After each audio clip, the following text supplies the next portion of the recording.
Students welcome back to simply tutor classes.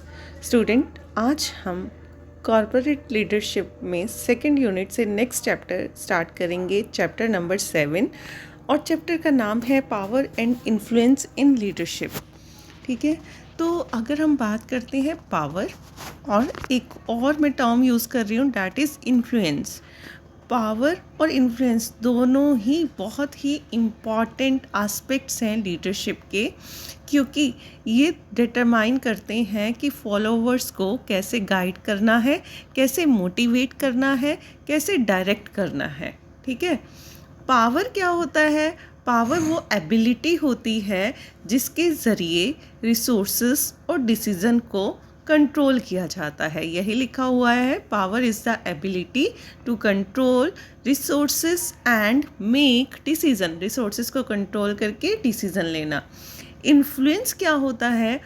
Influence भी ability है, power भी ability थी, इन्फ्लुएंस भी एबिलिटी है। किस चीज़ की ability? To shape people opinion, लोगों के ओपिनियन को शेप देना, बिहेवियर में चेंज लेकर आना, एटीट्यूड में चेंज लेकर आना। ये किस चीज़ पर आधारित होता है? इन्फ्लुएंस पर। तो मैंने दो टर्म यूज़ की, पावर, इन्फ्लुएंस। पावर मतलब कंट्रोल करना। किसको कंट्रोल करना? रिसोर्सेज को। किस लिए कंट्रोल करना? ताकि बेटर डिसीजन लिए जा सकें। वहीं पर इन्फ्लुएंस भी क्या हो गया? एक एबिलिटी। किस चीज़ की एबिलिटी? फॉलोवर्स, दूसरे लोगों के ओपिनियन को शेप करना, बिहेवियर में चेंज लेकर आना अपने इन्फ्लुएंस की वजह से, या फिर एटीट्यूड में चेंज लेकर आना। ये था इन्फ्लुएंस। अब हम डिटेल में पढ़ेंगे पावर के बारे में। Power in leadership. पावर, मैंने अभी भी आपको बताया कि वो अथॉरिटी होती है जो एक लीडर के पास होती है अपनी पोजीशन की वजह से। ठीक है, तो इसे हम अलग अलग कैटेगरीज के अंदर डिवाइड कर सकते हैं। हम बात करेंगे टाइप्स ऑफ पावर की। सबसे पहले हमारे पास आता है लेजिटिमेट पावर।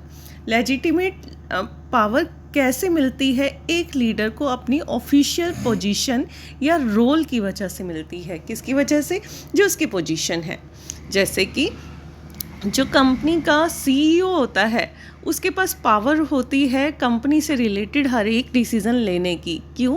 क्योंकि वो कंपनी का मेन बंदा है, वो चीफ एग्जीक्यूटिव ऑफिसर है। इसका एग्जाम्पल हो गया, जैसे ये दे ही रखा है सीईओ या फिर मैनेजर। इनके पास डिसीज़न लेने की पावर है, प्लान बनाने की पावर है, चीज़ों को कंट्रोल करने की पावर है। सेकंड आती है रिवॉर्ड पावर। रिवॉर्ड पावर क्या होता है? एबिलिटी टू ऑफर रिवॉर्ड्स और इंसेंटिव। दूसरों को क्या देना? रिवॉर्ड देना। किस चीज़ के बदले? उनके काम के बदले। और इंसेंटिव देना। एग्जाम्पल आ गया बोनस या प्रमोशन। ये पावर है ना, ये एबिलिटी है उनके पास। ठीक है, और ये अधिकार है उनके पास, ये बोल सकते हैं। Next is coercive power. Coercive power का मतलब है एबिलिटी टू पनिश और एनफोर्स कंसिक्वेंसेस। मतलब पनिश करना।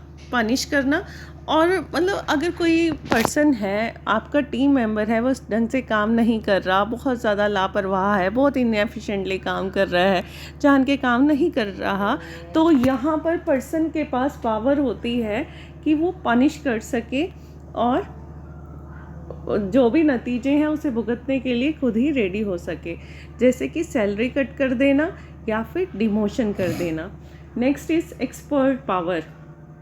एक्सपर्ट पावर किस वजह से आती है? पर्सन की नॉलेज के बेस होती है, स्किल पर बेस होती है, एक्सपर्टाइज पर बेस होती है।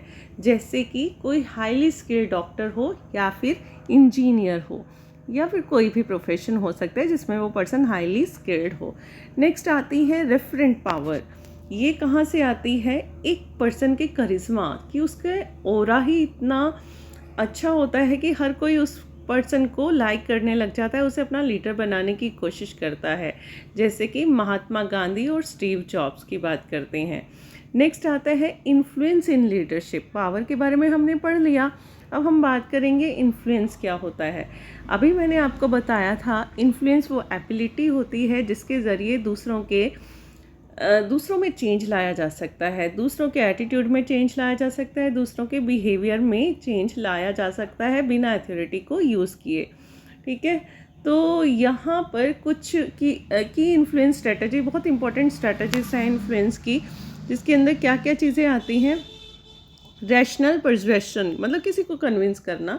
कैसे कन्विंस करना? फैक्ट्स का यूज़ करके, लॉजिक का यूज़ करके, डेटा का यूज़ करके। नेक्स्ट है इंस्पिरेशनल अपील, इंस्पायर करना।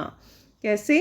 Appealing two values, emotion and inspiration. क्या है? वैल्यूज़ के ज़रिए, कि आपको पता है क्या सही है क्या गलत है, आप बहुत ही एक अच्छी मॉरल वैल्यू वाले पर्सन हो, आप इमोशनली दूसरों को अंडरस्टैंड कर रहे हो, आप दूसरों को इंस्पायर कर रहे हो कुछ करने के लिए। Next is consultation. यहाँ पर इनपुट लिया जाता है अपने फॉलोअर्स का, ताकि वो भी अपना कमिटमेंट दिखा सकें कंपनी के ऑब्जेक्टिव को पूरा करने के लिए। Next personal appeal. यहाँ पर पर्सनल रिलेशनशिप का फ़ायदा लिया जाता है ताकि सपोर्ट मिल सके लीडर को। Next unity building. यहाँ पर सपोर्ट, एक ग्रुप की सपोर्ट ली जाती है ताकि दूसरों के डिसीज़न को इन्फ्लुएंस किया जा सके। Next exchange tactics. यहाँ पर जैसे आपने किसी से कुछ कराना है तो उसके बदले उसे बेनिफिट ऑफर किया जाता है, मतलब आप कुछ कर रहे हो तो उसके बदले कुछ ना कुछ आप के बीच में लेन देन होगा। नेक्स्ट होता है प्रेशर टैक्टिक्स। यहाँ पर किसी को डरा के, धमका कर अपनी बात को मनवाया जाता है, मतलब इन्फ्लुएंस करने के अलग अलग तरीके बता दिए। रैशनली इन्फ्लुएंस कर सकते हो, किसी को इंस्पायर करके इन्फ्लुएंस कर सकते हो, कंसल्ट करके कर सकते हो, पर्सनली कर सकते हो, किसी के साथ आपके पर्सनली रिलेशनशिप अच्छे हैं, यूनिटी बनाकर कर सकते हो, कुछ लेन देन कर सकते हो कि तू मेरा ये काम कर दे, मैं ये कर दूंगा आपके लिए। प्रेशर टैक्टिक्स, प्रेशर डलवा के करवा सकते हो। तो ये कुछ स्ट्रेटजीज थी किस चीज़ की? इन्फ्लुएंस की। ये आप डिफरेंस है, अगर आप देखना चाहो तो एक बार देख लेना, वही है जो अभी तक हमने पढ़ा है। देखिए अब कंक्लूज़न में अगर हम बात करें, एक इफ़ेक्टिव लीडरशिप किस चीज़ पर डिपेंड करती है? इफ़ेक्टिव लीडरशिप डिपेंड करती है बैलेंस पर। किसके बैलेंस पर? पावर और इन्फ्लुएंस के।